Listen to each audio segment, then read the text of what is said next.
Ya baik, Bismillahirrahmanirrahim. Assalamualaikum warahmatullahi wabarakatuh. Waalaikumsalam, Pak. Waalaikumsalam. Bismillahirrahmanirrahim. Rabbi sholli sodri wa yassiri amri wahlul 'uqdatam min lisani yafqahu qawli amma ba'du. Pertama-tama marilah kita panjatkan puja serta puji syukur kehadirat Allah Subhanahu wa taala, yang mana berkat rahmatnya kita masih diberikan kesehatan, kita masih diberikan kekuatan untuk bisa melaksanakan PJJ di siang hari ini. Kemudian salawat dan salam marilah senantiasa kita curahkan kepada Nabi besar Muhammad Sallallahu Alaihi Wasallam. Baik anak-anakku semuanya, kelas 11 IPS 1, mari kita mulai PJJ kita di siang hari ini dengan sama-sama membaca basmalah. Bismillahirrahmanirrahim. Oke, yang berikutnya kita berdoa terlebih dahulu. Pertama kita memohon kepada Allah agar senantiasa diberikan kesehatan, karena di masa pandemi ini kesehatan adalah segala sesuatu yang sangat penting sekali. Kemudian yang kedua, kita memohon kepada Allah agar diberikan ilmu yang banyak dan bermanfaat. Serta yang ketiga, kita doakan teman kita ataupun orang tua teman kita ataupun kakaknya, adiknya apabila ada yang sedang sakit agar cepat disembuhkan oleh Allah Subhanahu wa taala. Kita baca surat Al-Fatihah terlebih dahulu. Ila hadiniyah malikuliniyatin sholihah Al-Fatihah. A'udzubillahi minasyaitonirrajim. Bismillahirrahmanirrahim. Alhamdulillahi rabbil alamin. Ar-Rahmanirrahim. Maliki yaumiddin. Iyyaka na'budu wa iyyaka nasta'in. Ihdinas siratal mustaqim. Siratal ladzina an'amta 'alaihim ghairil maghdubi 'alaihim waladdallin. Amin. Oke. Arya, suara saya kedengeran nggak? Kedengeran ya? Nanti kalau suaranya nggak kedengeran ataupun wajah saya nggak kelihatan, tolong kasih tahu saya ya. Ataupun nanti screen sharingnya nggak kelihatan, tolong kasih tahu saya. Karena khawatir jaringannya lagi nggak stabil. Karena di Bogor ini lagi habis hujan gede tadi. Oke, yang berikutnya yang kameranya belum nyala, silakan dinyalakan. Ataya lagi sakit. Oke, semoga cepat sembuh ya Ataya. Oke, yang lainnya sudah. Saya akan absen dulu. Sekarang tanggal 7 bulan 9. Adinata? Hadir. Adinata ada, oke. Gaizel? Hadir, Pak. Gaizel ada. Aisyah Amelia? Hadir, Pak. Aisyah ada. Arkananta? Ada, Pak. Arya ada ya. Arsyad? Hadir, Pak. Arsyad ada. Ataya Clarissa? Hadir, Pak. Ataya ada. Belvanya? Hadir, Pak. Belvanya ada. Bianca? Bianca? Hadir, Pak. Oke. Davalia? Rumahnya mati lampu, Pak. Oh, masih mati. Tapi tadi ada ya, Davalia?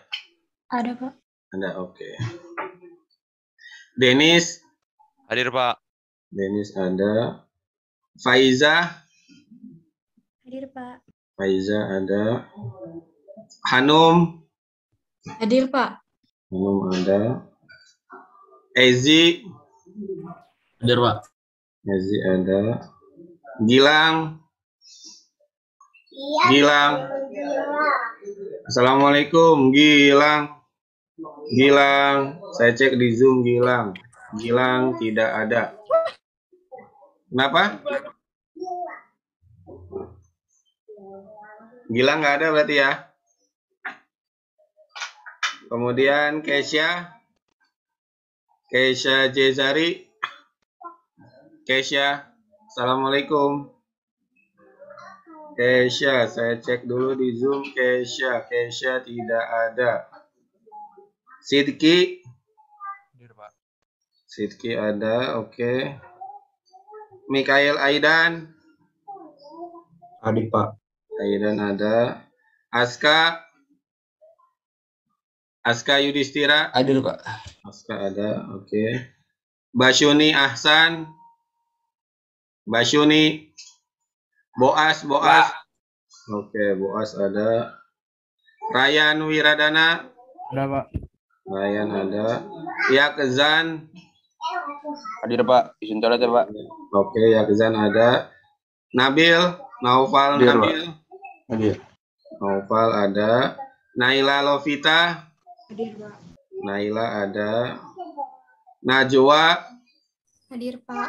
ada, oke. Lea Najwa Lea, saya cek. Oh, Lea ada. Sip. Permata Hadir, Pak. Salsabila Permata ada. Putra, assalamualaikum. Putra, saya cek di Zoom. Putra nggak ada. Farhan, Atala Farhan Hadir, Pak. ada. Raffi Tara Hadir, Pak. ada. Rajwa Ataya Hadir, Pak. ada. Reynara Ada, Pak. ada. Rizky Darmawan Ada, Pak. oh, Rizky ada, sip. Ryuki Hadir, Pak. kamu sudah sembuh, Ryuki? Alhamdulillah. Jangan terlalu capek ya. Kalau masih sakit, istirahat dulu, dibanyakin. Kemudian Syira Hadir, Pak. ada, oke. Sakira Nafi Hadir, Pak. ada. Syifa Hadir, Pak. ada. Ya Faiza Hadir, Pak. ada. Berarti yang izin karena internet Davalia, yang tanpa keterangan Gilang, kemudian Kesha, kemudian Putra. 3 orang ya. Yang izin 1. Oke, kita hari ini akan melanjutkan yang kemarin, tapi sebelum melanjutkan, kamu sudah dapat info dari Bu Popon terkait dengan pembelajaran tatap muka terbatas? Udah, Pak. Udah ya? Iya.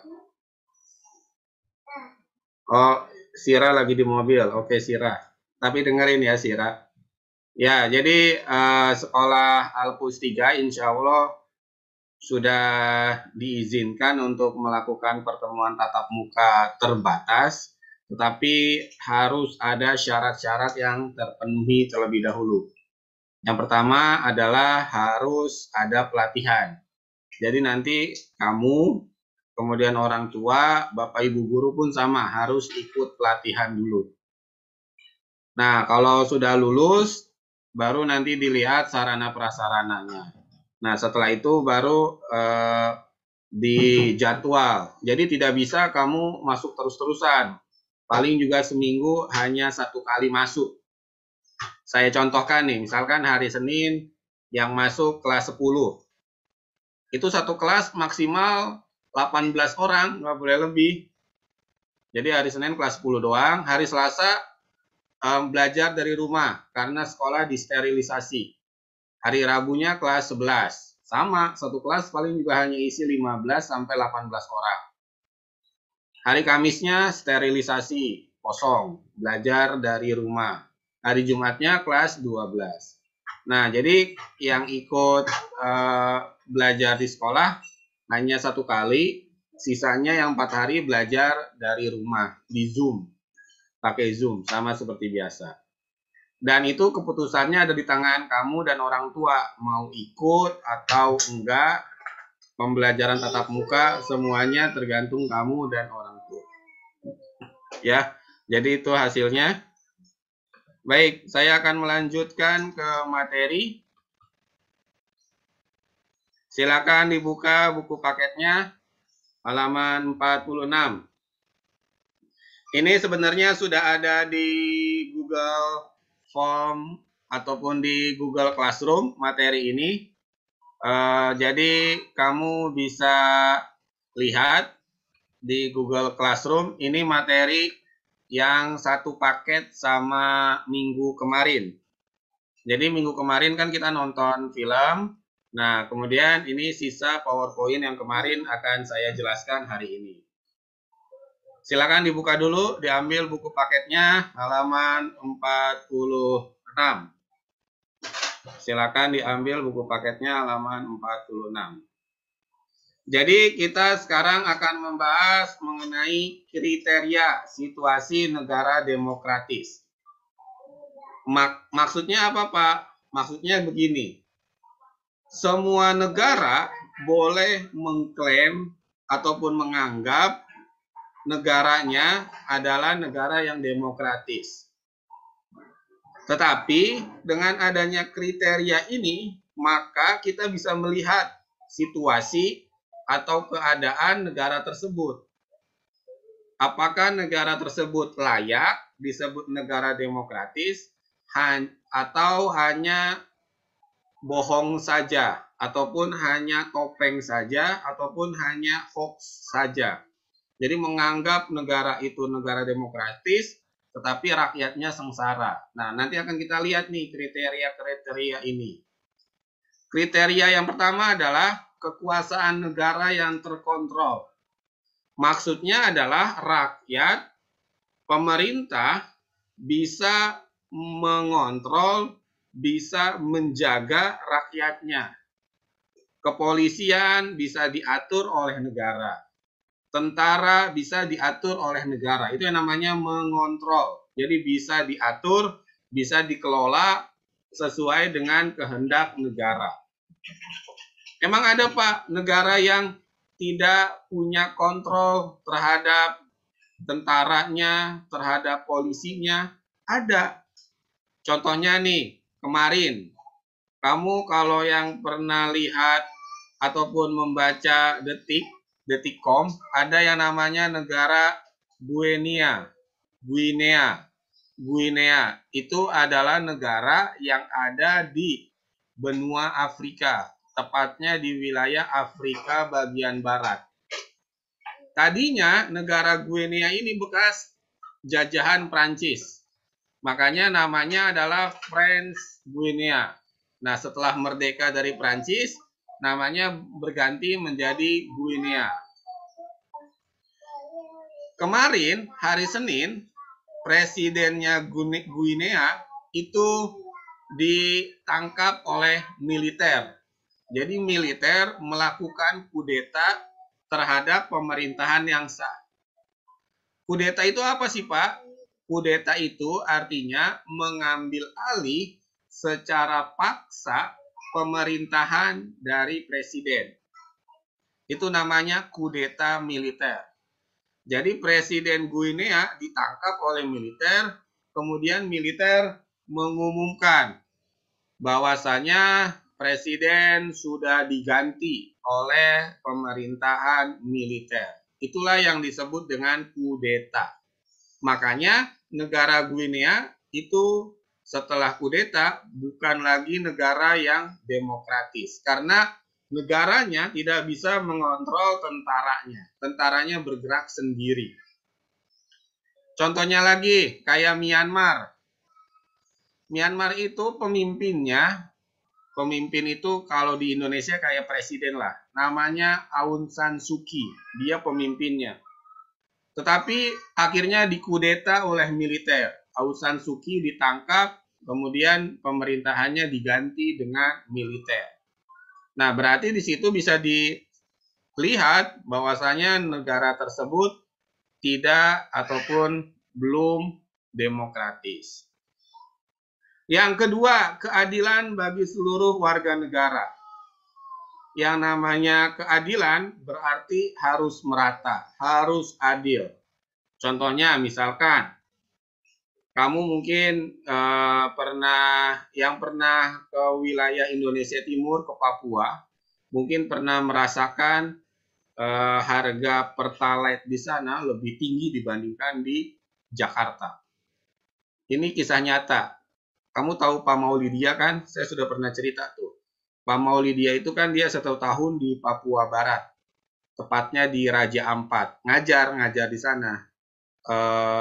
Misi dari kampus atau dari kuliah. Jadi Pak Maulidia pernah ngajar di Raja Ampat di Papua Barat. Nah, di sana ternyata harga bensinnya ataupun harga Pertalite-nya lebih mahal dibandingkan dengan yang ada di Jakarta. Kok bisa lebih mahal? Karena memang transportasinya. Jadi di Papua Barat itu belum ada pengolahan minyak di sana, sehingga harus ngirim dulu dari Makassar ke Papua. Nah, tetapi sekarang pemerintahan Pak Jokowi akhirnya melakukan perubahan. Jadi dari Jakarta langsung dikirim ke Papua, sehingga harga Pertalite di sana sudah hampir sama kayak di Jakarta. Nah, itulah yang disebut dengan keadilan. Bagaimana masyarakat di luar Pulau Jawa, seperti di Papua, di Kepulauan Maluku, di Nusa Tenggara Barat, Nusa Tenggara Timur, sama-sama bisa merasakan bahwasanya pembangunan itu tidak hanya di Pulau Jawa saja, tetapi merata di seluruh Indonesia. Kamu mungkin bisa ngelihat jalan tol tidak hanya ada di Pulau Jawa, di Sumatera pun dibikin jalan tol, di Kalimantan pun dibikin. Itu semuanya merupakan peran pemerintah untuk bisa memberikan keadilan bagi seluruh warga negara. Yang ketiga adalah kesejahteraan. Kalau berbicara kesejahteraan, maka kita akan berbicara tentang perut. Orang akan emosi, akan marah kalau perutnya lagi kosong, lapar, tapi disuruh-suruh, tapi diomel-omelin.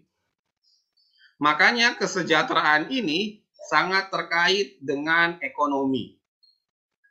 Sehingga di era pandemi ini, pemerintah berusaha untuk bisa memberikan kesejahteraan bagi masyarakat yang kena dampak dari pandemi ini.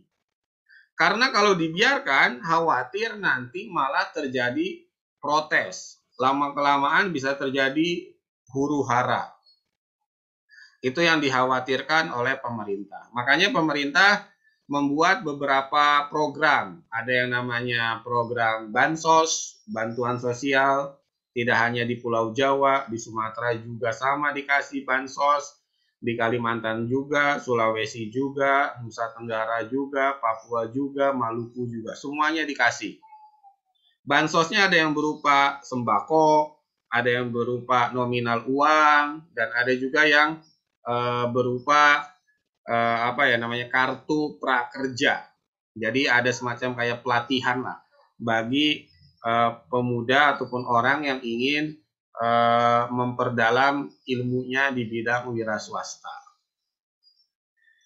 Yang keempat adalah peradaban, hak pendidikan. Nah, peradaban ini atau pendidikan ini contoh nyatanya adalah seperti saat ini nih. Sebagian orang tua, sebagian pelajar ingin agar belajarnya kembali di sekolah. Akhirnya pemerintah mencoba untuk mengambil ataupun untuk mengakomodir. Mengakomodir itu artinya menampung dan ingin mewujudkan keinginan masyarakat tersebut, yaitu belajar di sekolah. Makanya pemerintah berusaha memberikan vaksinasi kepada seluruh pelajar di Indonesia agar bisa dapat kembali ke sekolah. Kemudian syarat-syaratnya, kemudian apa saja yang harus dilengkapi, semuanya dipersiapkan oleh pemerintah agar murid-murid bisa masuk ke sekolah. Karena tidak semua orang ataupun tidak semua pelajar senang belajarnya di Zoom. Ada yang senang belajarnya di ruang kelas. Tetapi ada juga yang memang senangnya di Zoom. Makanya pemerintah tidak memaksakan untuk semuanya daring ataupun online, ataupun semuanya harus masuk. Tidak memaksakan. Karena itu hak. Hak itu kan berarti kan keinginan kamu. Enaknya belajar di mana? Apakah di rumah ataukah dari sekolah?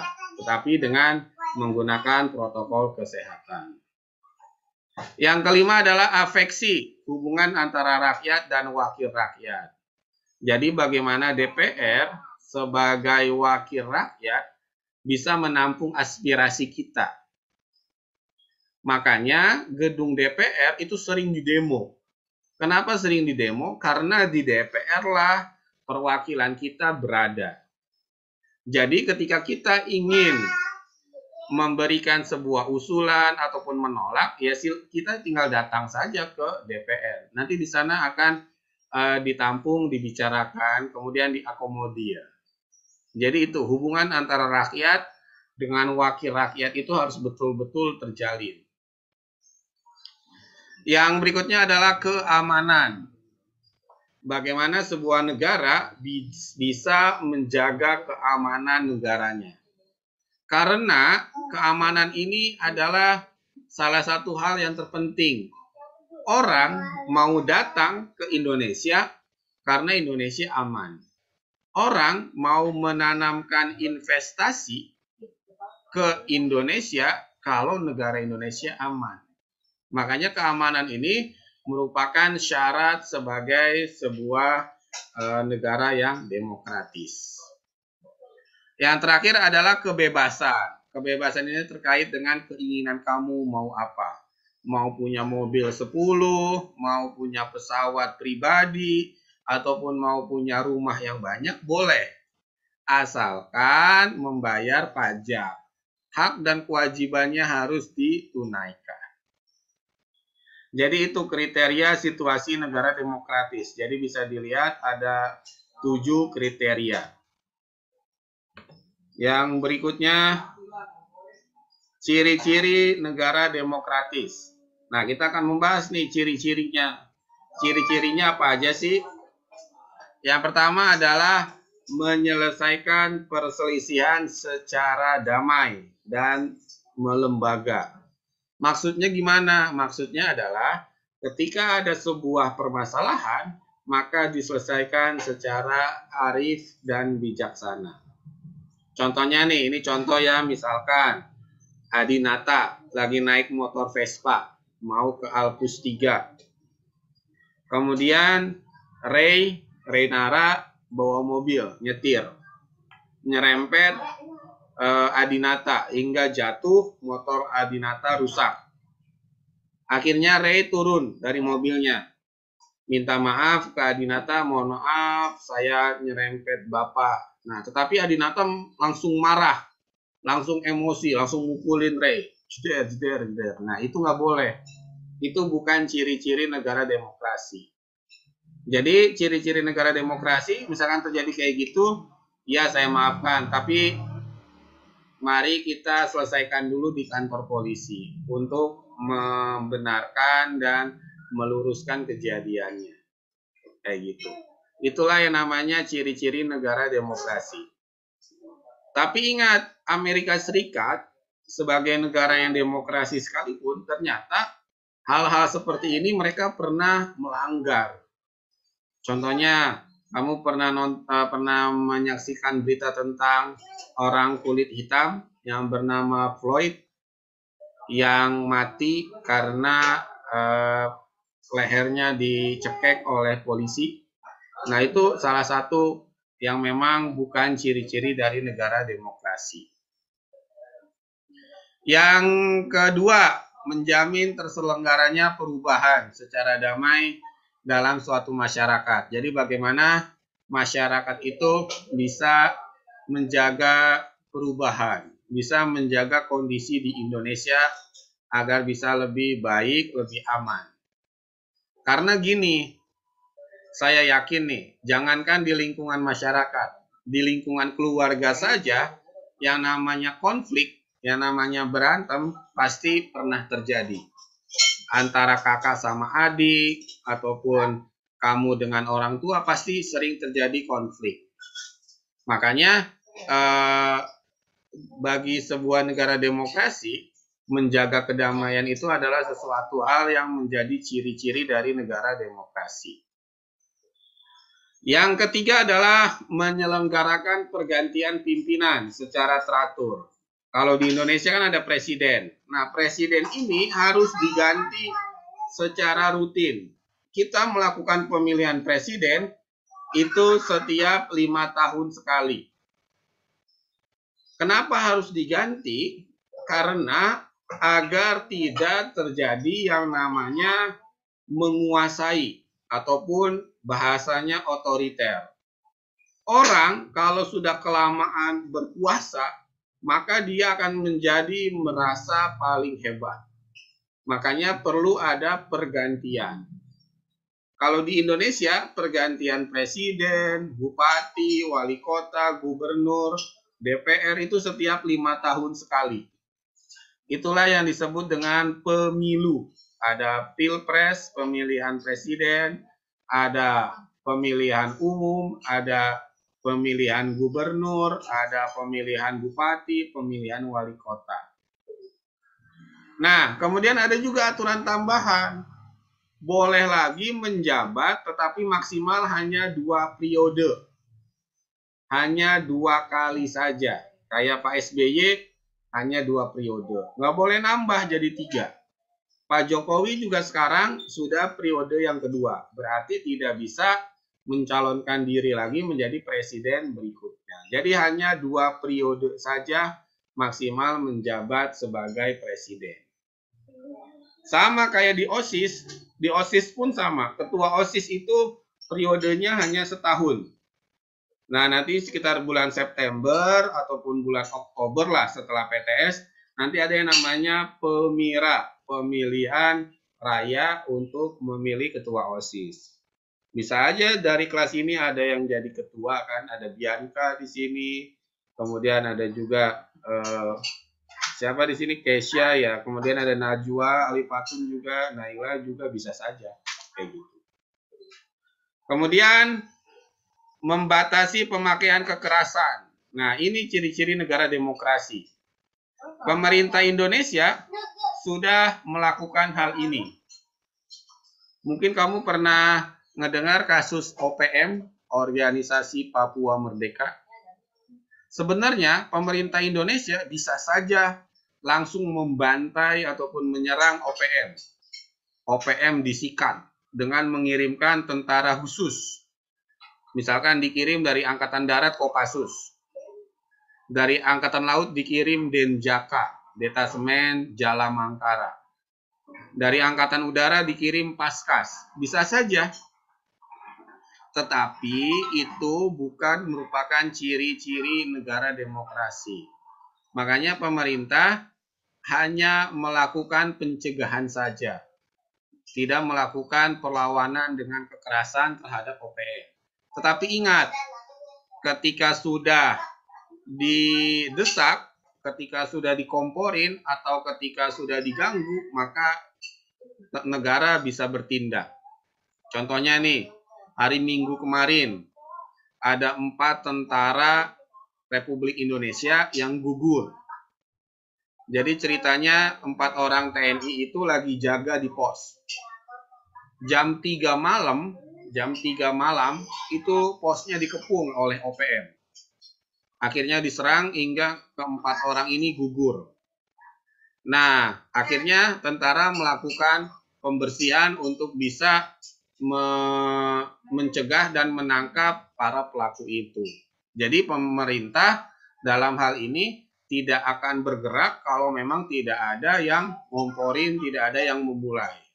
Jadi lebih ke arah menjaga. Karena kalau langsung dibabat habis, khawatir nanti dunia internasional menganggap Indonesia sudah melakukan pelanggaran HAM. Nah, itu yang dikhawatirkan. Kemudian mengakui serta menganggap wajar adanya keanekaragaman dalam masyarakat. Karena kita tahu bahwasanya negara Indonesia adalah negara yang multikultural. Terdiri dari beberapa agama, terdiri dari berbagai macam suku, bangsa, bahasa, adat istiadat, kebudayaan. Makanya kita harus menghargai perbedaan itu. Jangan melihat dari fisik ataupun dari bahasanya ataupun dari agamanya. Tapi kita harus menganggap semua itu sebagai bagian dari Indonesia. Kemudian yang terakhir adalah menjamin tegaknya keadilan. Jadi bagaimana pemerintah keadilan itu betul-betul dihargai, betul-betul dilaksanakan bagi seluruh rakyat Indonesia. Sampai sini, paham gak nih? Halo? Paham, Pak. Satu. Ada yang mau ditanyakan? Ada yang mau ditanyakan nggak?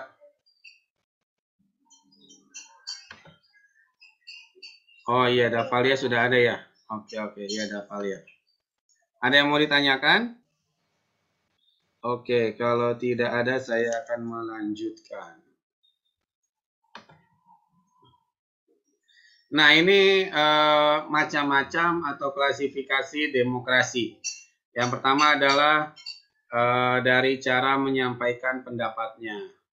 Kemudian dari titik berat perhatian masyarakatnya. Kemudian dari wewenang dan hubungan antar alat kelengkapan negara. Nah, ini yang nanti akan kita bahas dan biasanya akan ada di ulangan PTS. Karena PTS tinggal sebentar lagi. Nah, kita bisa melihat dari cara menyampaikan pendapatnya ada 3. Ini pasti keluar nih di PTS nih. Yang pertama adalah demokrasi langsung, yaitu masyarakat yang langsung menentukan, yang langsung memilih. Contohnya negara Indonesia, itu demokrasi langsung. Kalau memilih presiden, ya 1 orang, 1 hak suara. Kalau misalnya memilih gubernur, ya 1 orang, 1 suara. Nah, nanti kamu kalau sudah berumur 17 tahun ke atas, sudah punya KTP, maka kamu akan bisa menjadi peserta pemilu untuk memilih presiden, untuk memilih DPR, untuk memilih gubernur, bupati, begitu. Ada lagi demokrasi perwakilan atau tidak langsung. Contohnya negara Amerika Serikat. Jadi kalau di negara Amerika Serikat, kalau ingin milih presiden, bukan milih orangnya, tetapi milih partainya. Kan di Amerika Serikat itu ada 2 partai politik. Ada partai Demokrat dan ada partai Republik. Nah, sekarang Presiden Amerika Serikat namanya kan Joe Biden. Dia dari partai Demokrat. Sedangkan lawannya Donald Trump itu dari partai Republik. Jadi yang kemarin menang pemilu itu adalah Partai Demokrat. Makanya Joe Biden bisa jadi presiden. Itu yang namanya demokrasi perwakilan. Ada lagi yang ketiga, demokrasi perwakilan dengan sistem pengawasan langsung oleh rakyat. Contohnya kayak di negara Swiss. Swiss itu negara di Eropa, jadi mereka ada DPR-nya. Nah, ketika DPR-nya ingin membuat sebuah aturan, sudah disahkan, kemudian diserahkan kepada rakyat. Rakyat Swiss setuju apa enggak? Kalau setuju jalan, kalau tidak setuju ya dihentikan. Itu yang namanya demokrasi perwakilan dengan sistem pengawasan langsung oleh rakyat. Nah, ini prinsip-prinsip demokrasi. Ini menurut Melvin E. Urofsky. Ini adalah prinsip-prinsip demokrasi. Adanya kesesuaian aturan atau konstitusionalisme, kemudian ada pemilihan yang demokratis, kemudian ada negara dan pemerintah harus dekat dengan rakyat, pembuatan hukum yang demokratis, seperti itu. Ini ada 11 prinsip demokrasi. Yang berikutnya adalah pendekatan tentang keterlibatan warga negara. Ada 2 nih, ada teori elitis dan ada teori partisipatori. Sebelumnya saya cek dulu nih, coba pada kemana nih? Halo, kasih lihat wajahnya. Oke, kita lanjutkan ya.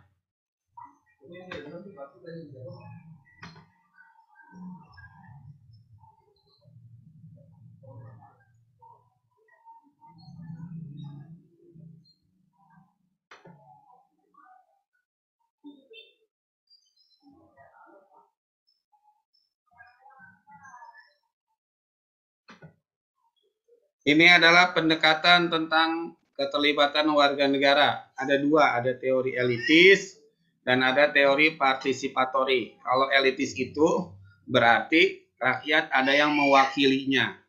Contohnya kayak di negara Indonesia.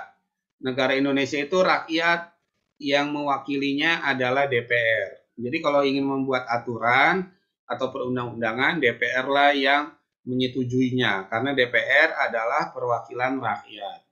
Nah, kalau partisipatori, rakyat yang langsung memilih. Kayak di negara Swiss, rakyat yang langsung menentukan apakah peraturan itu, apakah undang-undang itu disetujui atau tidak. Nah, ini problem ataupun hal-hal yang sering terjadi di negara demokratis, yaitu persamaan hak politik. Jadi kadang-kadang di negara demokratis, hak politik itu berbeda-beda. Contohnya kayak di negara Myanmar. Di negara Myanmar, yang namanya etnis Rohingya itu nggak punya hak politik. Dia nggak bisa menentukan presiden Myanmar, dia tidak bisa menentukan pemerintahannya, karena menganggap masyarakat Myanmar itu bukan warga negaranya. Itulah makanya problem ataupun yang sering terjadi di negara demokratis. Contohnya lagi di Australia. Masyarakat asli Australia itu kan namanya aborigin. Masyarakat aborigin tahun 90-an itu nggak punya hak politik. Mereka baru punya hak politik sekitar tahun 2000-an ketika terjadi reformasi di negara Australia. Sebelumnya mereka nggak bisa tuh menentukan pemerintahnya, menentukan kebijakannya, kayak gitu. Kemudian persamaan di depan hukum. Nah, persamaan di depan hukum ini terkait dengan bagaimana proses peradilan di Indonesia. Karena kadang-kadang suka melakukan hal-hal yang menurut saya tidak sesuai dengan aturan yang berlaku. Contohnya, ada seorang jaksa yang disuap. Itu kan merupakan salah satu contoh yang memang tidak perlu ada. Kemudian adanya persamaan kesempatan bagi semua masyarakat Indonesia.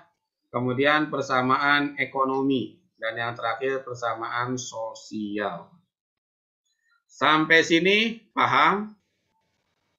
Paham, Mbak. Ada yang mau ditanyakan? Ada yang mau ditanyakan? Kalau tidak ada, silakan kamu buat gambar karikatur tentang demokrasi di Indonesia. Karikatur itu berarti sebuah gambar yang kamu buat terkait dengan keadaan demokrasi di Indonesia. Nah, karikatur ini tidak selamanya negatif, ada juga karikatur yang positif. Contohnya nih, karikatur yang ada di slide nih. Ada dua orang, ada ayah sama seorang anak.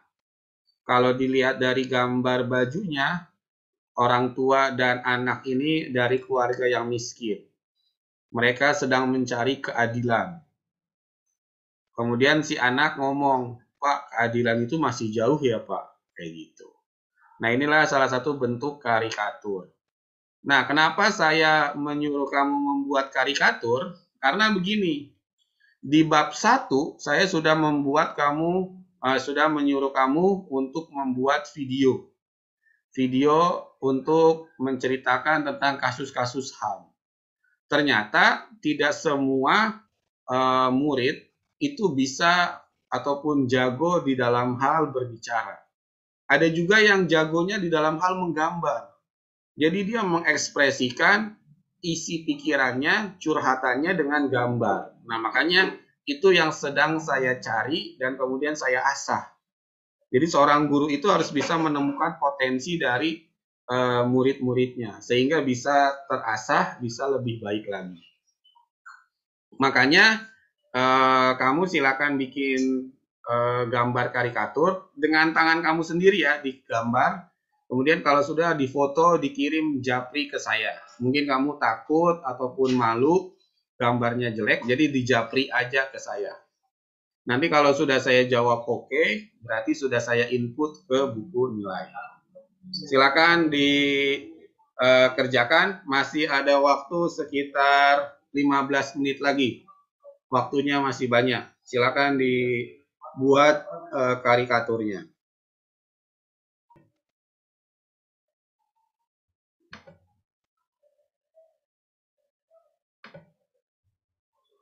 Oke, kameranya dinyalakan. Ini saya akan tampilkan video tentang mural ataupun karikatur yang memang sekarang lagi rame di sosial media. Silakan kameranya dinyalakan. Ini saya akan menampilkan video tentang mural. Video ini saya ambil dari TikTok.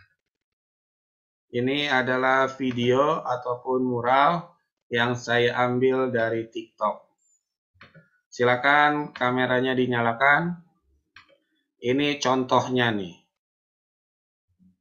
Tentang bagaimana masyarakat Indonesia melakukan protes sosial terkait demokrasi di Indonesia.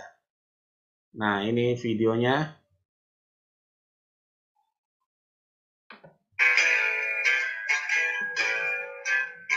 Coretan di dinding buat resah, kesah hati pencoret mungkin ingin tampil,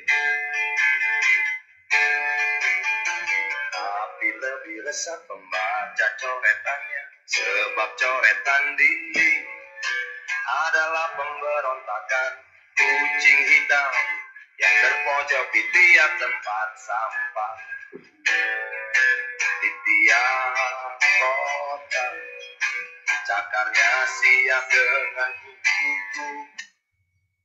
Ya, itu salah satu contoh mural ataupun contoh karya yang dijadikan sebagai protes sosial.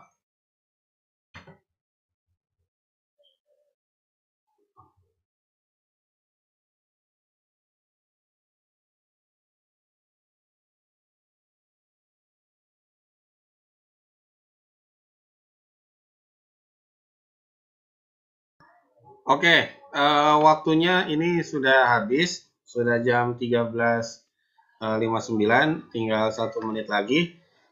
Jadi gini, oh Arsyad laptopnya crash Pak, iya. Jadi gini, nanti kalau sudah bikin karikaturnya, silakan difoto kirim ke saya ya. Oke, itu aja yang ingin saya sampaikan. Arya, ini hostnya saya kasih ke kamu apa di end meeting? Oh, kamu hostnya ya? Ian aja Pak, saya ini ntar. Nanti kamu yang end ya. Baik, dari saya itu saja. Tolong jaga kesehatan. Jangan lupa dikumpulin ya karikaturnya. Terima kasih. Wabillahi taufiq walhidayah. Wassalamualaikum warahmatullahi wabarakatuh. Waalaikumsalam Pak. Waalaikumsalam Pak. Ya, saya izin ya.